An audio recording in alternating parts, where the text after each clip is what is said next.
Yo, it's Trent. Hope everyone's having a good day, good week so far. Happy Friday. Today we got, what are we gonna call this exactly? My wildest experiences being a delivery driver, the wildest stories from being a delivery driver, whatever I call it. You clicked on it. Appreciate that, by the way. Let's get right into it. Also, rough start for a damn Friday, dude. Everything today has just been rough and sucking, but you know what? Who cares? Who cares? Not your problem. My problem. So let's get into it. So I have told maybe one or two of these stories before, but this is more of a compilation video. There's going to be a few stories in here. They're all brutal. They're all beautiful. They're all funny. We're going to get right into it. So first of all, right, I'm trying to think how old I was when I started working. It was at Jimmy John's too. I'll say the name. I don't give a fuck, dude. They got good sandwiches. I won't lie. But working there, whatever. Like, being a delivery driver is fun. I won't lie to you. Like, it's easy money is what it seems like, because you don't have to talk to a whole bunch of people at work. You know what I mean? Like, you go and work for like 30 seconds to pick up the food, and then the rest of your day usually is just driving, delivering. Every now and again it gets slow. You gotta wash dishes or like stand around. But listen to this. I was a delivery driver for like 8 months. I never learned how to make one Jimmy John's sandwich. Not ever. And think about how many sandwiches there are. Like 20 different combos or whatever. I didn't learn a single one. Right? Because that was like my job. I was just always on the road, and I liked it, and I took advantage of it sometimes, right? Like, if I made enough, let's just say I made like, I don't know, 60 to 80 bucks in tips, or maybe even 100 on really good days, right? I'd look at that, and if in my mind it was enough, like, oh, I'll still get my paycheck in 2 weeks, but this is good for today, then you know what I would do? I would take the longest deliveries possible. Let's say the delivery's 20 minutes, like, total. That's how long it should take. Dude, I'm leaving like during rush hour, and I go drop off the food as quick as I can. So if I'm supposed to get there in 20 minutes, I get there in like 10, 15 minutes, right? Then I would just sit around, do absolutely nothing. I'd smoke, watch my phone, just be sitting in a parking lot somewhere, and then eventually come back. So I found my ways that even though it was a super easy job, when I felt like I, made enough money for the day, dude, I would just sit there. And it was one of my only jobs where I could do nothing for a good amount of time and not get fired for it, So there were advantages to it, but this is, you see some wild shit is the warning I would give to all delivery drivers. If you are a delivery driver, I'm sure you know. I'm sure you've seen stuff where you're like, Jesus, dude. Who answers the door like that, or who lets the delivery driver see that, right? So the first one I'll go into was the guy doing heroin right in front of me, right? Now, I've taken a lot of drugs in my life. I've seen people take a lot of drugs. I've never seen anything like this. So I go to this sketchy-ass motel, and I won't even say, like, sketchy, because the area I'm in is not that bad. Like, there's crime, whatever, things happen once in a while, but it's not every day. But at this same motel, a dude hit a lady with a machete, so that tells you what kind of motel it is, right? So I pull up there, and just getting out of the car, it was like, fuck, I don't even want to walk in here, dude. Like, there's nothing good inside this building. I knew that. So I walk in, and I can see, like, on the order what room number I'm supposed to go to, but being courteous, I'm like, I'm going to talk to the front desk lady, because I don't want to just walk in, walk out, especially this place. Like, I'm sure she knows there's sketchy people in here. I'll at least be nice. Give this lady some, thought of, you get what I'm saying. I was just trying to be nice, like letting her know I was there so she didn't get freaked out. And I was like, hey, I'm dropping off to this room number. And she looks at me and she goes, you're dropping off to room number like 8 or whatever it was. And I was like, yeah. And she sighed. She's like, just be careful, that guy's a little wild. That's what she told me. I was like, fuck, dude. So I walk up there and, listen, I wasn't expecting a tip, not from this place, right? I was just thinking, let me give him his food and get the fuck out of here, right? So I knock on the door, and I hear scurrying inside the room, like someone's moving stuff, right?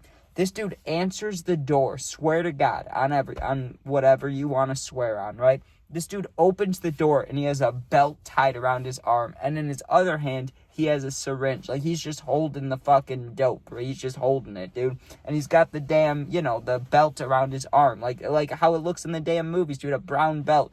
Tightened. It was real tightened, right? Because he wanted to see his veins and shit. Nasty, bro. I just looked at him, and hey, it's not my job to judge, right? I just go, here you go, here's your food. And I go to turn around, and he goes, buddy, wait, right? He was an older guy. I was like, what's up? and I'm expecting him to say some shit weird, and he's like, here you go, right? He gave me like an $11 tip, dude, and the sandwich was like $8, so you know he was fucked up, because he tipped me more than the whole sandwich cost. I was like, thanks, bro, like, thank you, right? I go back to my car, and I was like, what the fuck, though? Like, I deserve that tip because I just had to see this dude about to shoot up, but whatever, right? So I go back to work, didn't even tell anybody about that one. Now, the naked guy, I told everybody about, right? We'll get to that too. So this is another motel in our town, but this one is like it looks more run down than the sketchy one I was just talking about. And honestly, the people in there, I don't know if they are worse or, you know, better off than the people in the other motel. Both of them are sketchy. It's just they're both different. Like the one I went to before was like an inside building. This one, all the rooms lead outside. You know, like you open the door and there's like a top and a bottom. There's a balcony and there's inside, and then you can walk behind it, right? But it's a whole different style of creepy motel, right? So I get there, and I remember this clear as day. It was just getting dark. It was probably like 8 p.m. It's just getting dark. It's raining a little bit, and the vibes are off, right? You pull into this parking lot, and it feels dead as hell. Most of the spots are open because none of these people have cars, and if they do have cars, they're fucked. You know what I mean? Like, they're like just complete shit boxes. And I would never judge anybody, hate on anybody about money shit. I don't have a lot of money. I get it, right? I'm just saying what it was, though. I'm giving you my full point of view. So I get there. I'm like, damn, this place shitty as fuck. But I've driven past it a million times. I just never walked in or walked up to one. So I'm carrying this dude's food, right? And again, it's another guy. You can read the ticket and figure out it's a dude, right? So I go behind and I knock on the door. And again, there's like scurrying, you know what I mean? You always know when you're about to see something bad because it sounds like people are moving quick in the room, right? This dude answers the door, and not a lot of people, but like every now and again someone will answer the door with their shirt off, whatever. It's kind of weird, but like whatever, I don't care, you know what I mean? But dude, okay, so I open the door. This guy's like 80, okay? He's got the full white hair, white beard, white chest hair, right? I look at him, and this is all in a matter of seconds. You got to understand, I'm a delivery driver. I'm doing my job, right? So I grab the food. He opens the door. I'm looking at him, and I just did a quick down and up, not because I wanted to, but that's just what happens when you look at somebody. You know what I mean? You look at somebody, you take in their whole frame, their whole body, you know what I mean? It just happens in a second. Well, I see his chest. I look down. This dude's completely naked. Old man, just fucking naked. And I look at him, and I'm like, what the fuck? And I said that out loud, like, audibly, whatever I'm trying to say. I say it out loud. I'm like, what the fuck? And I throw his sandwich in there. I just threw it at him, dude. Not like overhand, but, you know, I'm holding the bag from the top, so I just swung it towards him. I was like, fucking take that, and I shut his door for him, and I go right back to my car. I was like, what the fuck, dude? And I was kind of shaking my head around. I was like, that was disgusting. Well, I go back, and I tell the workers, and they write down his information so that no one ever delivers to him again. You know, he's banned from Jimmy John's, from the delivery stuff. They also put his name on the wall so they know, you know, if this guy orders in person, they can figure it out, or try to at least, right? So I tell them what happens. You know what they told me? They go, most likely that dude was looking for a girl. Like, he was hoping that you would be a girl delivery driver, and then, you know, and I was like, that's fucked. But they also said maybe he's just a weird old guy answering naked, you know. But those are multiple options. But I didn't even think about that first one. Like, that's fucked up. I didn't even think about that. Like, that would suck. That's a weird thing to be scared of for a girl. Not weird, but you get what I'm saying. Like, if your job is a delivery driver, but you're a girl, and you got to be worried about that, like, that's fucked. That's messed up. I'll say that. That's not right. Anyways, though.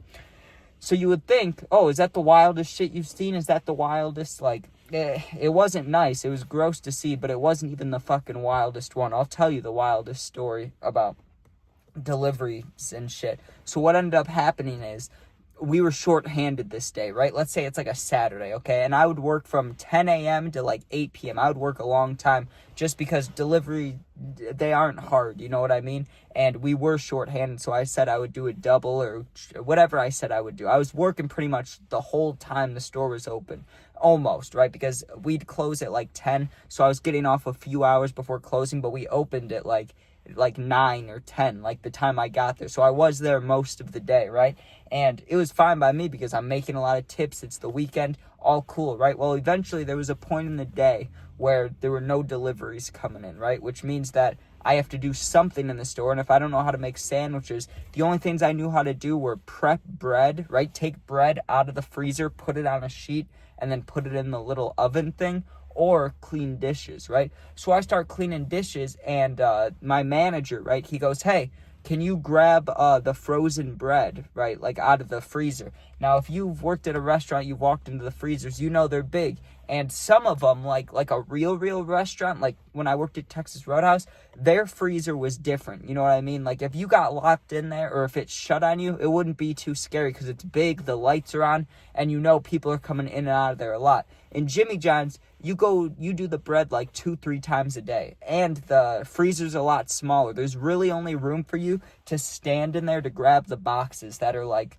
I don't know, they're like moving boxes, the size of them. They're pretty heavy because the frozen bread in there. So I walk in there, and the door never shuts on you because it's such a small place to stand. The door will hit your butt, it'll hit your back, it'll hit your shoulder before it closes, right?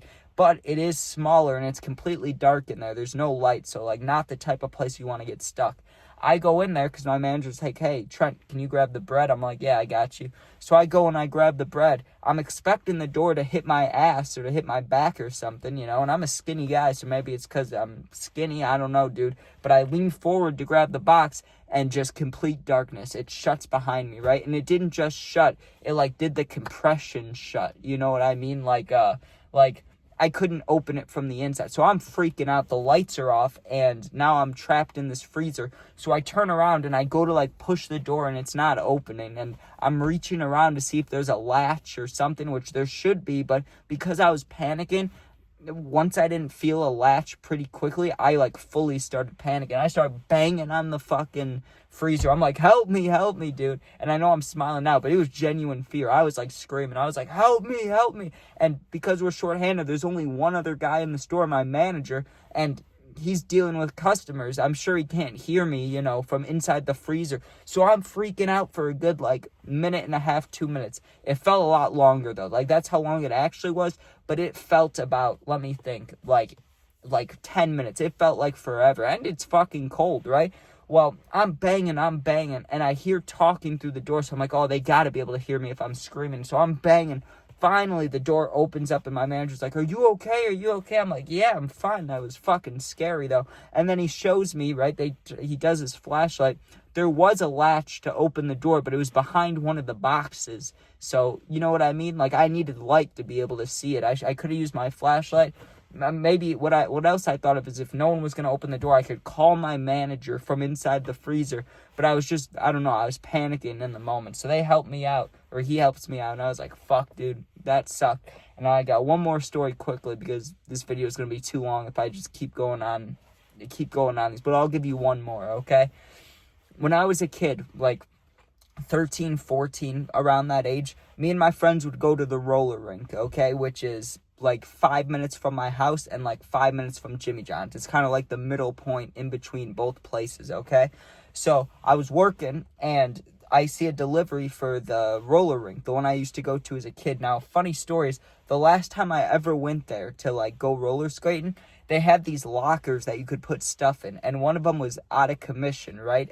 But there was no sticker on it. Like, you could just tell it didn't work, like whether the quarters you put in them and they would get stuck or they would come out, whatever. So I tried telling the owner, even though this is a lie, it never happened to me, but I was trying to tell him that, you know, the locker took my money so I could try to get, you know, money from the guy, and it never worked. He was like, no, that thing's been broken, right? He's like, you guys get out of here, you little assholes, right? He was an older guy. Well, and this is kind of sketchy, but I'm working one day and I see, the roller rink, and I see the name, and it's the owner. It's the guy I tried to get money from. So I'm like, I don't really want to see this guy, but fuck it. Like, it's years later. Hopefully this just goes by quick and it won't be too big of a deal, right? Well, this is fucking weird, okay? I get to this roller rink, and I'm standing, like, in the main area, like, where the main desk is, but I'm not inside the roller rink, right? Like, because inside, it's like a 3D palace is what I'd call it. Like, the lights are off, there's all these lasers going. It looks like a rave, but, you know, for rollerblading. So I wasn't inside. I was, like, in the little waiting room waiting to see the owner, the guy, right? And I let him know I have a sandwich for him. He's like, okay, yeah, I'll grab it. I'll be right back. I gotta do something, right?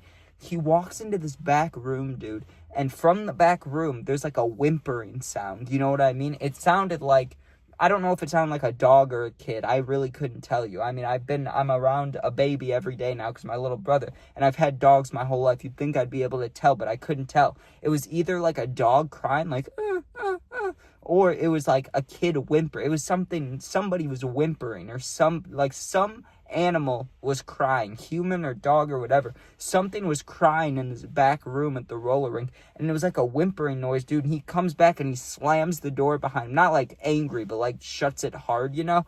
No more noise. So it's like, what the fuck was that? So I give him his sandwich. He gives me a tip, like a nice tip, dude. So I'm like, thank you, good man, right? But it was just one of those things that makes you think, what could that have been? Like, maybe there's no reason to be suspect about it. Like, maybe it was just his dog that he brought to work, and the dog didn't want to be left alone, or something like that, right? But what if it wasn't? What if it was something way deeper than that? What if it was something bad? And it's like, shit, bro. So, but nothing ever happened. Like, that was years ago. You would think if something was bad was going on, he would have gotten caught, or there would have been something on the news. Never heard anything, right? But dude, there was a lot of times where, like, things were sketchy. I remember this one time I went to these apartments where I'd never been before, and everywhere that I dropped off was in, like, a couple mile radius, so I recognized all the roads. I knew all the back roads. Like, it was nice driving around where I lived my whole life, you know what I mean? Because I knew where to go. If there was traffic, I know what to do. I went to these apartments that I'd never been at before, even for a party or dropping off weed or anything. Never been here, okay? I had to wait outside the guy, right? Because I went up, knocked on the door, and some people ask you to leave it there, and some people want to be handed their food, just like DoorDash, right?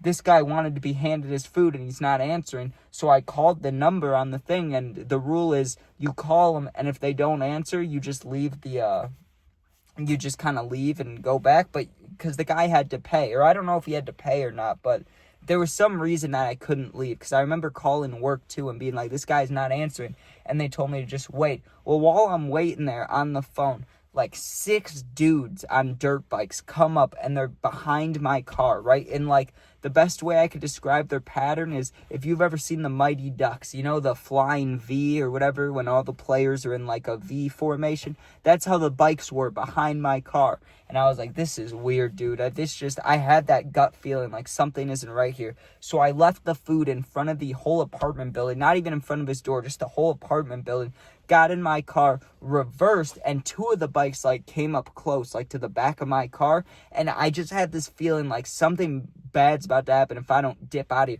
So I go to reverse, and like I said, the 2 guys were there, and as I turn the wheel, another dirt bike comes up and is like behind my car on the left bumper, or let me think, yeah, on the left bumper as I'm trying to reverse. And I just had this horrible feeling. I see the guys to my left who were behind me, but now they're to my left because I was reversing out.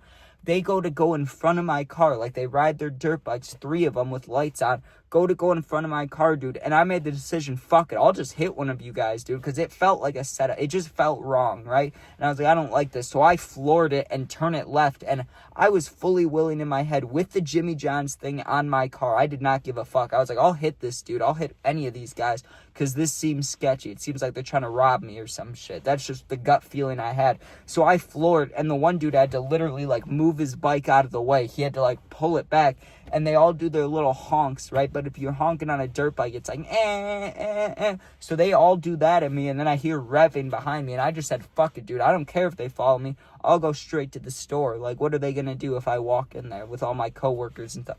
So I floored it back, and they followed me out of the neighborhood, but then they didn't follow me anywhere past it. So I don't know what that was about, but I think it had to be a setup, because the guy who orders a sandwich 20 minutes ago, right, and then now doesn't answer, and he doesn't want it dropped off. He wants it handed to him, but he's not answering. Like, there's no... I didn't even trust myself to go in there. Just my gut feel, something was telling me, don't leave the car. Don't go hang out outside. Like, just get this shit over with. And that's what I did. But I wonder, if I was dumb, if I wasn't listening to my gut feeling, what would have happened with all these dirt bikes, dude? There was like 6 of them, and they pulled up behind me and in front of me. That's not good. That has to be a setup, right? But there's a lot of wild shit that happened with deliveries. There's even more than that, but we're almost at 20 minutes, so I'm going to end it here. But yeah, thanks for watching. Hope you enjoyed. Sub, share, like, comment. That is my wildest stories being a delivery driver, or whatever the fuck I call this. Who knows? But yeah, sub, share, like, comment. I appreciate it a bunch. You can become a member too. Not much on there yet. I don't know what I'm going to do for that. I think I'm going to do live streams. Because I don't like to live stream often. I get nervous. I don't know what the fuck to say. And my friends watch it. They go, that's kind of boring, bro. Because I don't know what to say. So I'll start doing lives, doing something, challenges or something, and make that private, for members. Because I don't know what I would do for memberships. But anyways, yeah. Thanks for watching. If you need someone to talk to, you're going through something, my Instagram's linked, same as my YouTube. Just go there, DM me. I'll get back to you within a day or two. Thanks for watching. Be safe. Peace out.